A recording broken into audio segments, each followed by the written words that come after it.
The following is a production of Neural Network Media and is completely AI generated. It is intended for entertainment and educational purposes only.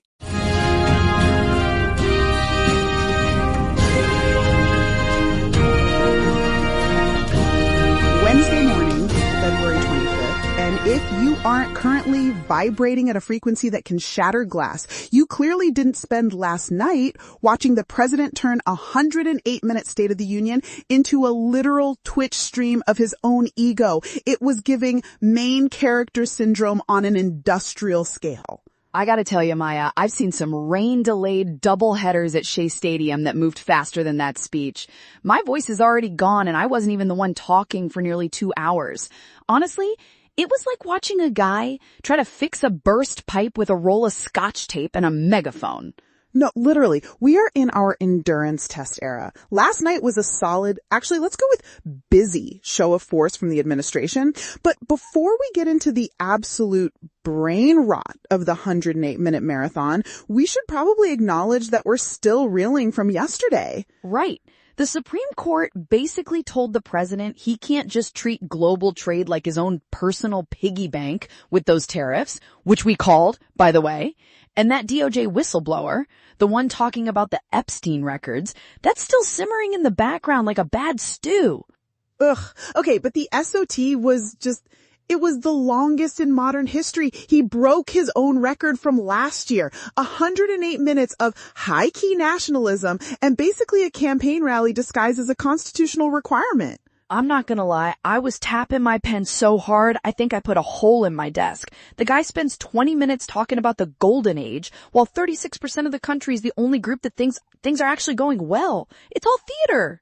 It's total theater. The hockey team was there, the men's team anyway. The U.S. women's team declined the invite. Total queen behavior, honestly. They said the timing didn't work, which is polite speak for we're not interested in being your backdrop. But then he brings out E. Royce Williams, the 100-year-old veteran, and CWO Eric Slover from the Maduro raid. It's all designed for the TikTok clips, Mary. Oh, it's a prop show. He uses these heroes like they're part of a stage set. And you hate to see it because those guys deserve better than to be used as a human shield against the fact that the Treasury is still fighting those tariff refunds we talked about yesterday. Low-key, the most unhinged moment wasn't even in the script. It was the clash with Ilhan Omar. That was a certified banger for the wrong reasons. Are you kidding me with this guy? He starts pointing people out in the crowd like he's picking out a target.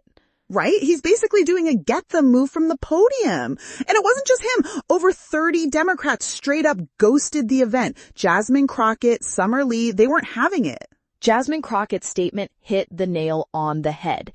She called it grim but not permanent. She's staying in Texas because she refuses to, look, here's the deal. She refuses to normalize what she's calling a wannabe king. And Summer Lee was out on the National Mall doing a counter rally. That's Union Hall energy right there. You don't sit in the room with the guy who's trying to dismantle your house. It's the not normalizing fascism era. Senator Chris Murphy and Chris Von Hollen skipped it too. Murphy basically said attending would just be adding a veneer of legitimacy to the corruption, which bet he's not wrong. It was a house divided, Maya. Half the room is jumping up and down like they just won the World Series, and the other half is either empty or staring at their shoes. It's not a functional government. It's a stalemate with better lighting. Laugh, a stalemate with better lighting is literally the title of our biography. But we have to talk about the immigration segment because that's where the golden age rhetoric hits a brick wall of actual human suffering. This is the stuff that gets me. Secretary Kristi Noem is out there bragging about 9 months of zero releases at the border. 9 months. According to the LA Times, Trump was using that to defend the crackdown, but he's completely ignoring what people are calling Operation Metro Surge. It's basically turning interior cities into combat zones. Let me tell you about Minneapolis. It's a mess. We've got U.S. citizens, Renee Nicole Good and Alex Preddy, killed by ICE agents earlier this year. The president didn't mention their names once, obviously. No, literally. Instead, they're using these bait tactics. There are reports of agents apprehending a 5-year-old coming home from preschool just to lure the parents out. It's giving villain arc. It's a disgrace. You've got new home construction in places like Minnesota stalling because the workers are terrified to step out the front door. You can't build a country on terror. You can't run a plumbing system if the plumber is being hunted by guys in tactical gear for no reason. And the accountability they're promising is such a flop. ICE agents are supposed to wear body cameras now, but civil rights groups are saying it's just more surveillance. It's not about watching the agents, it's about using the cameras to map the communities. It's digital snake oil, Maya. Just like my nephew Vector sells. Oh, we'll put a camera on it and that'll fix the fact that we're busting car windows of people who haven't committed a crime. I mean, I'm not gonna lie, when I was covering conflicts in the 80s, we saw this kind of neighborhood stabilization before things went completely south. High key. It's already south, and it's merging with the surveillance state in a way that is actually very terrifying. ProPublica just dropped a report today about the Compass database. Oh, I saw this. This is the one where they're letting the CIA and the NSA look at domestic law enforcement files? That it's breaking the firewall. They're using the terrorist designation for cartels to basically say, hey, since these groups work across borders, the CIA needs access to FBI files, banking records, even labor union investigations. Are you kidding me? The CIA has been barred from domestic spying since Watergate for a reason. You don't give the people who run coups in other countries the keys to the local precinct's filing cabinet. That's how you end up with a backdoor for warrantless surveillance on every person in this country. It's a total privacy era collapse. And while they're building this high-tech panopticon, the actual judicial system is literally rotting. The judiciary is saying courthouses are in a state of crisis. They're seeking real property authority just to keep the roofs from leaking. It's a metaphor for the whole thing, isn't it? We've got billions for secret databases and surveillance drones, but the building where you're supposed to get a fair trial has a bucket in the hallway catching rainwater. It's shameful. Honestly, it's like my building in Queens, except the landlord is the federal government and they're busy buying a new security system instead of fixing the boiler. Your Queens analogies always slap, Maya. But wait, we need to talk about the healthcare exodus. This is a story I saw in a thread that's actually playing out in real time. Canada is literally ratioing the U.S. medical system right now. Oh, you mean the brain drain? No, literally. Canada issued 4,000 invitations for permanent residency to healthcare workers just in the last few days. They're holding physician-only draws with the lowest entry requirements in history, basically telling U.S. doctors, if you're tired of the political vibes here, come north. And who can blame them? You look at what's happening in places like Kansas where they're passing laws to deny trans identities on birth certificates and licenses. You're a doctor. You're trained to help people. And then the state tells you that you have to treat certain patients like they don't exist? It's the northward migration era. Premier David Eby in British Columbia basically said Trump's loss is BC's game. They've had 1,400 applications from U.S. healthcare workers since last year. Our system is hollowing out because the vibes are so rancid that even the people we need to stay alive are ghosting us. Look, independent media like this doesn't just manifest out of the ether. It takes real human work to build the infrastructure. We are 100% here because of the vision and the grind of our creator, Eric Christensen at Neural Network Media. He is not a media conglomerate. He is a builder who poured his own resources and time into creating this platform so we could have these conversations. If you value independent voices over corporate algorithms, please like, subscribe, and consider visiting our new Patreon at patreon.com/Neural Network Media to support this work. It's an act of solidarity that keeps the lights on and the servers running. Bet, because if we don't have independent voices, all we're left with is the selective memory of the state, which brings us to the Jesse Jackson snub. This one really stuck in my craw, Maya.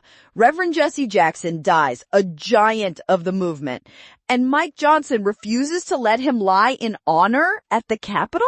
High-key disrespectful. Johnson cited precedent, saying it's for presidents and military leaders, but they did it for Billy Graham. They did it for Rosa Parks.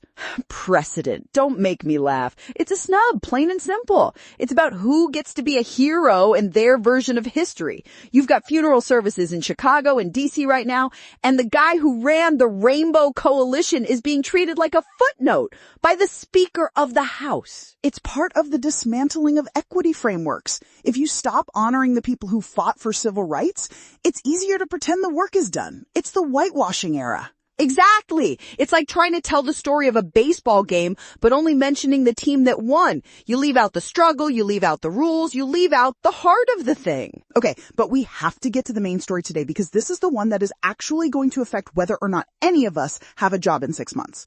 We are officially in the white-collar recession. Is this that Citrini report? I heard Vector talking about it and I almost threw my coffee at the radio. He was making it sound like some kind of inevitable evolution of the economy.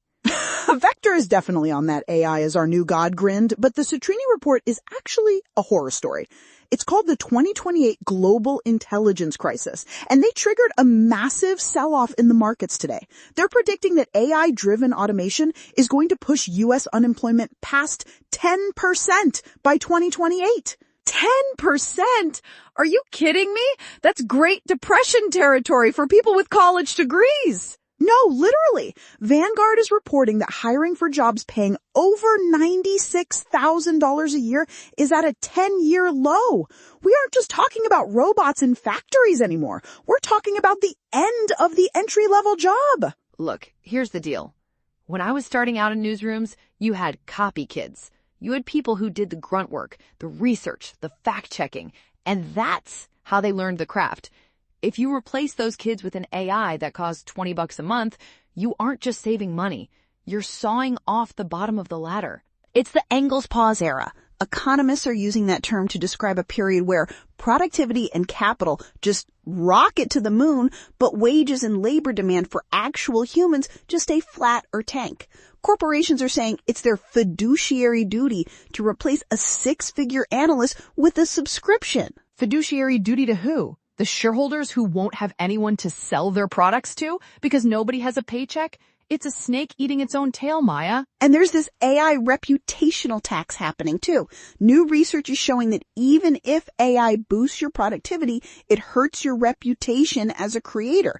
If people think you used AI to do the work, they value it less. It's like we're being forced to use the very thing that's making us mid in the eyes of the public. It's the trash in, trash out philosophy.